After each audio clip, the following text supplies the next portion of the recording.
নমস্কাৰ। বৈদিক নীতি নিয়মেৰে বিবাহ সম্পন্ন হোৱা বিবাহ কাৰ্যত আখৈ দৰা কইনাই অগ্নিত সমৰ্পণ কৰে। বিয়াত এই আখৈ দৰা কইনাই কিয় অগ্নিত সমৰ্পণ কৰে? আখৈ নিদি চাউলতো দিব পাৰিলে হয়, অকল ধানো দিব পাৰিলে হয়, কিন্তু ধান বা চাউল নিদি আখৈহে অগ্নিত সমৰ্পণ কৰে। এই আখৈ কিয় অগ্নিত সমৰ্পণ কৰে বা আখৈ তোলাৰ নিয়মনো কি, এই বিষয়ে মই আজি ক'ম।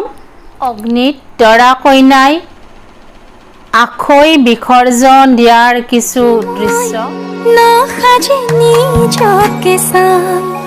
দুহাতে লিখি ললো তোমাৰ নাম।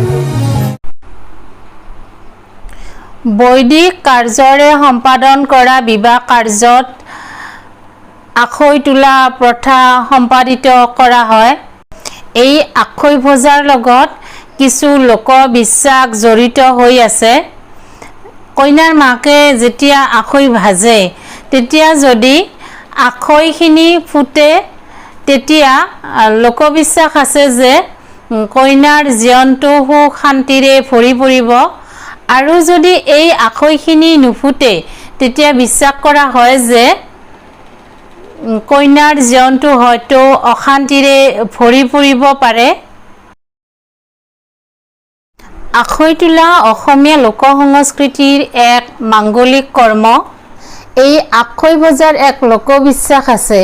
আখৈ সাধাৰণতে কইনাৰ মাকে ভাজে আৰু এই আখৈ ভাজতে যদি আখৈ ফুটে, তেতিয়াহ'লে কইনাৰ মংগল হয় বুলি এক লোকবিশ্বাস আছে। আৰু যদি ভালকৈ নুফুটে, তেতিয়া এক অমংগলৰ শংকা থাকে বুলি লোকসমাজত এক বিশ্বাস আছে। মাকে তোলা এই আখৈখিনি কইনাৰ ভাকে বা ভায়েক নাথাকিলে আন সম্বন্ধীয় লোকে এই আখৈখিনি কইনাৰ হাতত তুলি দিয়ে। ভায়েকে কইনাৰ হাতত তুলি দিয়া এই আখৈখিনি কইনাই নিজ হাতে অগ্নিত সমৰ্পণ কৰা নিয়ম আছে যদিও এই ক্ষেত্ৰত দৰাই সহায় কৰা দেখা যায়। অগ্নিত আখৈ সমৰ্পণ কৰাৰ সময়ত দৰাই কইনাৰ বুঢ়া আঙুলিত ধৰি এনেদৰে কয়, হে প্ৰিয়ে, সৌভাগ্য লাভৰ বাবে আজি মই তোমাৰ পানী গ্ৰহণ কৰিলোঁ। তোমাৰ স্বামীয়ে যাতে বদ্ধকাল পৰ্যন্ত জীয়াই থাকি তোমাৰ দায়িত্ব পালন কৰিব পাৰে, তাৰ বাবে অজন্মা পাবন্ধী সবিতা আদি দেৱতাই তোমাক মোৰ হাতত অৰ্পণ কৰিলে। এনেকৈ কৈ দৰা কইনাই অগ্নিত আখৈ সমৰ্পণ কৰে। বিয়াত আখৈ তোলাৰ আৰু কিছুমান লোকবিশ্বাস আছে। সংসাৰ মানেই হ'ল ঘাট প্ৰতিঘাটৰ সমষ্টি। আখৈ ভাজতে যেনেকৈ ধানটো জুইৰ তাপত পৰি কলা পৰি নাযায়, এঙাৰ হৈ নাযায়, বৰঞ্চ ই অধিক প্ৰস্ফুটিত হৈ উজলি উঠে, ঠিক তেনেদৰে সংসাৰৰ জ্বালা যন্ত্ৰণা দুখ কষ্টৰ মাজতো যেন জীৱনটো মৰহি নাযায়, বৰঞ্চ বেছিকৈহে উজলি উঠে। যেনেকৈ ধানৰ পৰিৱৰ্তন হৈ আখৈ হয়, নতুনকৈ প্ৰস্ফুটিত হয়, ঠিক তেনেকৈ জীৱনটো যেন নতুনকৈ প্ৰস্ফুটিত হয়, যেন জুইত পুৰা সোণহে।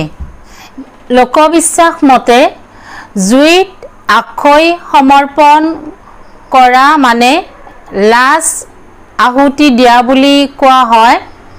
লগতে অগ্নিৰ পৰা আশীৰ্বাদ বিচৰা হয়।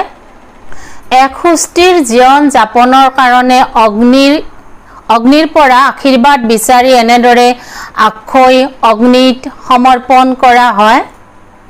যেনেকৈ ধানৰ পৰা জুইৰ দহন সহ্য কৰি কৰি আখৈলৈ ৰূপান্তৰিত হয় আৰু সেই আখৈ অগ্নিত সমৰ্পণ কৰা হয়, ঠিক তেনেকৈ ছোৱালী অৱস্থাৰ পৰা এক নতুন জীৱন আৰম্ভ কৰে নতুন ঘৰ এখনত সেই ঘৰখনতো দুখ শোক যন্ত্ৰণা সকলো সহ্য কৰি এক নতুন ৰূপত নিজকে ৰূপান্তৰিত কৰিব পাৰে তাৰ বাবে অগ্নি দেৱতাৰ ওচৰত প্ৰাৰ্থনা জনোৱা হয় এনেদৰে আক্ষয় অগ্নিত সমৰ্পণ কৰি এইখিনিয়ে হৈছে আক্ষয় সম্বন্ধে থকা আমাৰ লোকবিশ্বাস ধন্যবাদ